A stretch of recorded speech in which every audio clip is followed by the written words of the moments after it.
Pablo. Betsy. Lori. Daisy. John.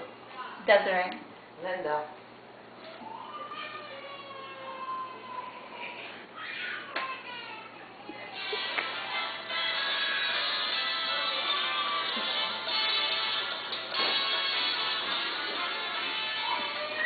The music just heard is from one of the world's most famous and recognizable television theme songs in history, I Love Lucy.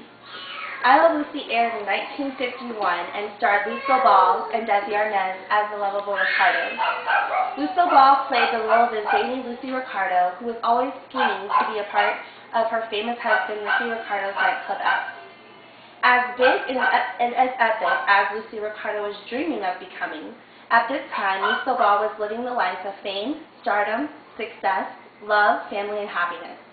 However, that is not where her life story ends nor begins. On August 6, 1911, in Jamestown, New York, Lucille Desiree Ball was born to her proud parents, Henry and Dee Dee Ball. For 3 years, Lucille was an only child, and the center of all of her parents' love and attention. Within her autobiography, Love Lucy, Lucy reveals how she seemed to adorn her father by saying, "My father roughhoused me as he might with a boy, tossing me to the ceiling and catching me a few feet from the floor and giving me piggybacks. I screamed with delight while Dee Dee worried about the tomboy that she was raising." Unfortunately, Lucille's time with her father would be short-lived, as Henry Ball caught typhoid fever and died when she was only 4 years old. After her father's passing, Lucille was sent to live with her grandparents, where she grew up through her childhood years and into a young teenager. As she grew into a young adult, Lucille became frustrated with ways to channel all of her natural driving urges to express herself, so she thought, why not acting? Lucy enrolled in John Murray Anderson School for the Dramatic Arts, where she was told she had no future as a performer whatsoever, but she was determined. Lucy found work in 1932 as a Hattie Carnegie fashion model, and she knew it would be her opportunity to get her name out there, so she took it. After about a year, Lucy felt Hollywood was where she needed to make a name for herself, so she made the cross-country trip in 1933. Once making it to Hollywood, it seemed her movie career was taking off. And according to Wikipedia.com, Lucille became known as Hollywood's Queen of the Bees, her title for starring in a number of B-rated movies. While Lucille was working on her latest film in 1940, Too Many Girls, she met Desi Arnaz, and as she describes the meeting, it was love that took about 5 minutes. They eloped in Connecticut that same year. Lucy and Desi were just married, and already their movie careers were pulling them apart. As newlyweds, they wanted to find ways to spend time together while working at the same time. And at that time, Lucy was working on a hit CBS radio show called My Favorite Husband.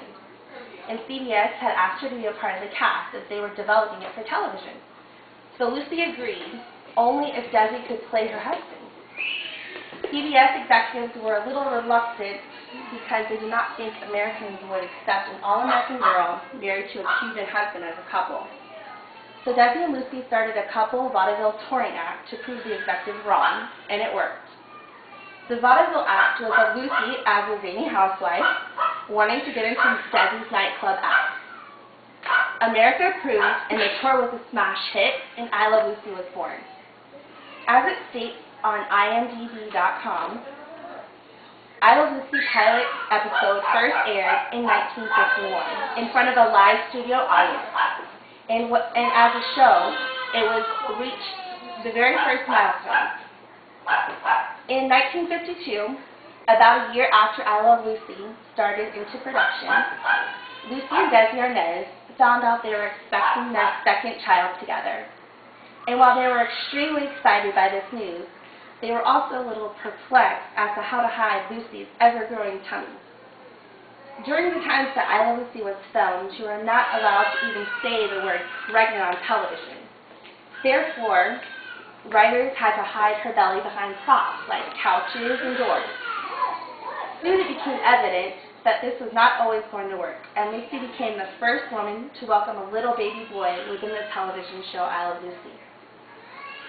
I Love Lucy thrived for many years with very famous episodes, such as job switching in the candy factory, grape stomping in the vineyard, and who can forget this famous TV commercial episode. Well, I'm your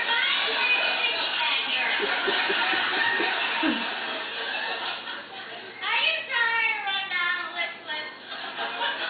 Do you pop out at parties?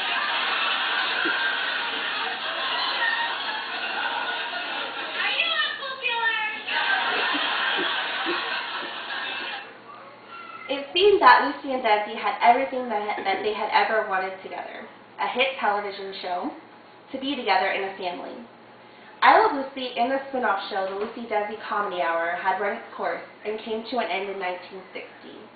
Unfortunately, so had Lucy and Desi's marriage, and Lucy filed for divorce on May 4th, 1960. When unhappiness piles up, work has always been my salvation, Lucille Ball mentioned in her book, I Love Lucy. And that is exactly what she did. Lucille immediately threw herself into a Broadway show called Wildcat, starring opposite Bob Hope, and continued working on several movie roles. Lucy returned to her hit TV sitcom roots by also producing other hit shows like The Lucy Show and Here's Lucy. And although none proved to be such a huge success as I Love Lucy, Lucille Ball remarried Gary Morton, who was a stand-up comedian and producer of her television shows. And on April 18, 1989, Lucille Ball was at her home in Beverly Hills when she complained of chest pains. An ambulance was called and took her to the hospital. She underwent heart surgery for 8 hours. The surgery was successful and she was in recovery. On April 26 of 1989, she awoke with severe back pains and lost consciousness. Any and all attempts to revive the 77-year-old icon had failed. Lucille Ball had lived her dream. Her life was not always an easy ride, but she made it through her tough and hard times and brought happiness and laughter to so many. NewYorkTimes.com explains Lucy as having the extraordinary ability to light up the screen and brighten up our lives. Lucille Ball not only brought laughter into our hearts, but she brought a legacy that will remain with us for generations to come. Thank you.